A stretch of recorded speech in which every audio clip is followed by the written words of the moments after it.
Hi, my name is Erin, and welcome to a Speaking for Awareness podcast episode where we cover topics ranging from global to personal issues. As many months have passed by in quarantine, I will be talking about the importance of self-care during a time like this. Hopefully you can learn something new, review something old, or be able to share something around your friendship circle and your family members. Since the current issue of a global pandemic is taking place, self-care has become increasingly important, as we should not just allow ourselves to go with the flow, as this is an issue that sometimes seemingly to have nowhere out, and people tend to stop applying self-care, but it should never be something that is forgotten. Self-care is a topic that is very popularized these days and discussed in many places over the media, which should be a good thing, but however, it seems like now it is almost exaggerated to such an extent that the actual importance of it is oftentimes overlooked or already forgotten. These days, there are many media pieces related to the topic, whether it being self-help groups or threads on social media platforms such as Twitter, educating others on the topic. Today, we will not be providing specific methods to take care of yourselves, as it is different for everyone since it's a fairly subjective thing. But instead, we will try to reinforce the importance of self-care, and we try to encourage everyone who is not applying kind of this lifestyle into their daily lives to do so. It has almost become a trend these days for people to go on tangents related to self-care, and as they go on about what it seems like a repetitive cycle reminding people to take rest, be creative, little are actually talking about the effect of self-care and why should they be doing this, or how people behave if they do incorporate it into their lifestyles. With that being said, let's start simple and talk about what self-care is. But to put it simply, it is fairly obvious, as the word suggests, to quite literally take care of yourself, be good to yourself, and that would be the same for what you would do to the people around you, and to be aware and conscious of your current state of well-being. Now, there is a lot to talk about how self-care works, and sometimes many people think that it is quote-unquote selfish, but it is actually very different from that, because if we look at this from a different perspective, not only you are benefiting from this of incorporating self-care into your lifestyle, but you also allow yourself to pay attention to your own well-being and essentially become the best version of you, which also benefits the people around you. Now, I feel like it's only fair to speak only on my own experience as a student, and I know how important it is for self-care to be incorporated into a student's lifestyle.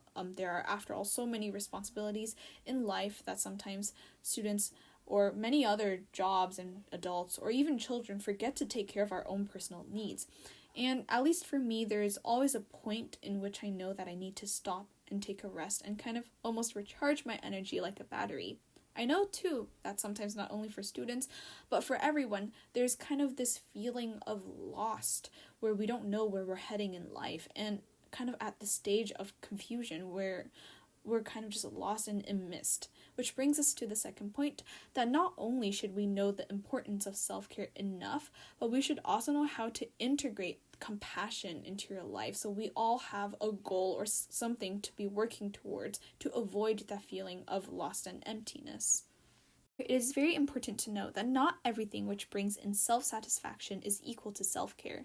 There are plenty of things which brings in temporary relief into one's life but has a negative effect on the rest of their lives, and I could even go on to the extent of saying self-destruction.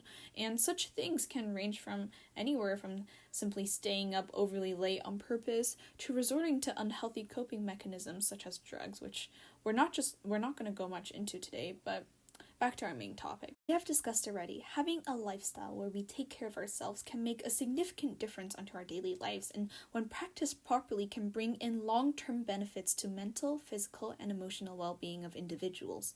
And as mentioned, there are many benefits which self-care can bring, and I will be talking about a couple that I believe is quite important. Contrary to popular belief, this can actually help you become more productive. Things such as managing your time well, knowing when enough is enough, and not to overwork yourself over that line, which, believe it or not, everybody has, that crosses the border to stress as opposed to healthy pressure, which we will not touch upon much today, but since it's brought up, it is basically small amounts of pressure which can allow you to want and be encouraged and be able to work harder. You should also start by saying no to things that cross that certain line.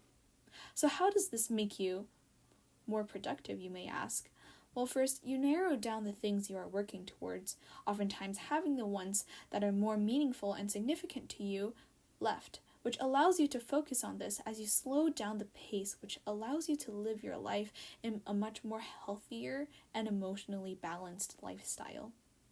Can also help build up your immune system. I will briefly go over it as I am not qualified enough to properly lecture on this topic, but there are several studies which show that activities involving self-care can activate your parasympathetic nervous system, which is the PNS. What this is basically that your body goes into a restful, rejuvenating mode, which help it to fortify its immune system, and I will link a couple of articles in the description if anyone is interested. Self-care also benefits both your physical and mental health as you allow time to take care of yourself. It is more obvious when things may be going wrong, and that allowing yourself to properly make changes in order to make things healthier.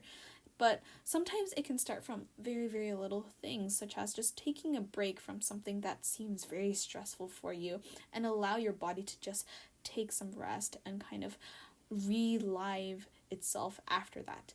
And not only that, but taking things at a slower pace in general allows your health to function in a manner that is not tense and pressurized, and therefore benefits both the physical and mental health.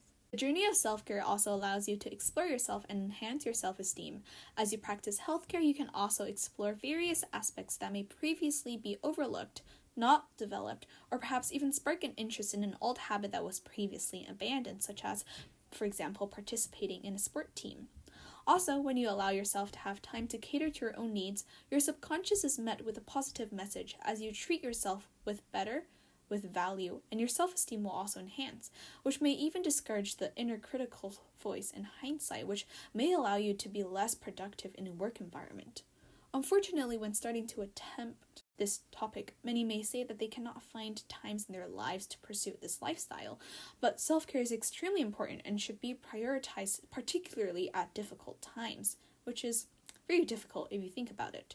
Furthermore, the practice of self-care does not have to be some sort of grand theme, and it can be something very, very small. Sure, going to a great extent is great, such as, for example, going to a spa when you have a bad day and there's nothing bad essentially about it, but if there is such little time that you have in a day and you do want to incorporate this lifestyle, which you definitely should, it can be something as small as giving yourself some time to take a sip of water as you simply stand up from your desk after long hours of working or studying.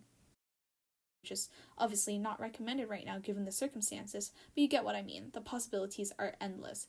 In fact, there are actually 5 types of self-care. If any of you want to focus on a certain area in your life, they are sensory, emotional, spiritual, physical, and social. So let's go down the list and talk about each type a little.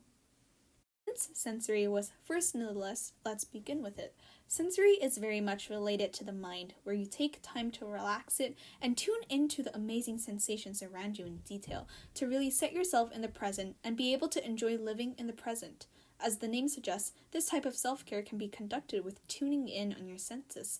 So some examples can be taking a bath, feeling the water, or burning a candle and watching and listening to the sound as the splint is lit.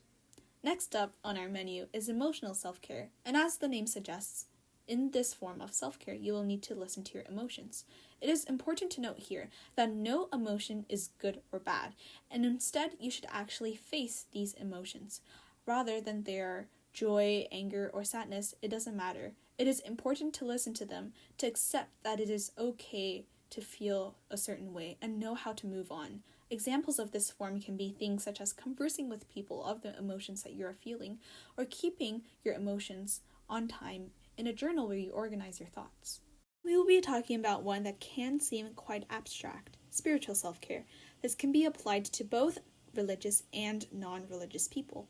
Spiritual self-care involves setting a goal for yourself as you go through the process of self-discovery and being able to tune in on your values and possibly act on them. This can be achieved through simple things like volunteering at a site that you're interested in, or on large-scale things such as traveling.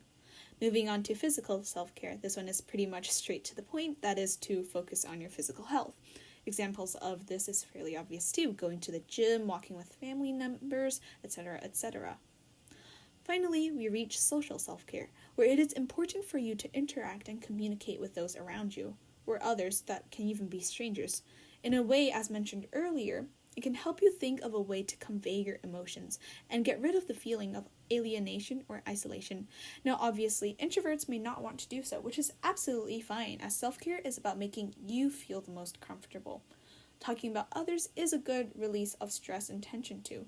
However, the importance here is to interact with people that can bring you to feel more positive about yourself. As what is happening right now in the world, it can seem quite difficult to do this, but with the help of communication networks, you can contact distant family members and friends easily. Perhaps you might even want to call up a friend that you haven't spoken to in a long time. It is important to start taking the step. It does not have to be some grandiose thing, but in engaging in self-care, every step matters, and a small step leads to taking a leap. And with that brings us to the end of today's episode. Thanks for listening. Please spread awareness of this information and support SFA by subscribing to our channel. A website where you'll be able to download episodes will be up soon, and a link to an application to join SFA will be linked in the description box. Stay tuned for the next episode. I'll see you all next time. Stay safe, everyone.